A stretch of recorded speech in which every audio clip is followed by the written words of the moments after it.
देखो आम प्रथम करी कही दृढ़ हस्तर सरकार चोरा मदर नेटवर्क को बंद कराइबे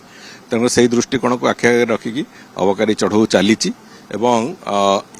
आगु सरकार मानकरे खाली जो चाही जड़का खेल भली टिके दिने दी दिन कर दौले मामला थंडा हला पर से कथा बंद होता किंतु आम सरकार अंततः से कथा हम ना जो कथार निष्पत्ति थरे निया जाइछि से निष्पत्ति को पूरापूरी भाव में अंतिम निर्णायक स्थिति पर्यंत कार्यकारी करिवार जो व्यवस्था करा जिवो एवं आमे स्पष्ट एथिरे जे चोरा मद बिक्री हबो विषाक्त मद बिक्री हबो ए प्रक्रिया ओडिशा प्रदेश रे न हो देखा आगामी दिन में न मिलू ताकू आखि आगे रखिक आम सब कम जहाँ करवा कथा करुचु एवं आम आशा करुचु से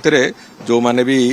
चोरा मद बिक्री रे संपृक्त अछंती से माने भी निश्चित भाव में निजर गति परिवर्तन करेंगे और चोरा मद बिक्री कर प्रक्रिया निजक निवृत्त करेंगे। देखो चोरा मद बिक्री निश्चित भाव में गोटे अनैतिक इलिगाल कथा से अनैतिक कार्यटी कहीं कले निश्चित भाव में सरकार गोटे दंडविधान थाए तेणुक ये दंडविधान प्रक्रिया चली तेणुक चोरा मद मु भावुची जो माने बिक्री करुछंती से माने निजुक एथुरु निवृत्त करिवे मु से आशा मो पर्यंत भी अछि।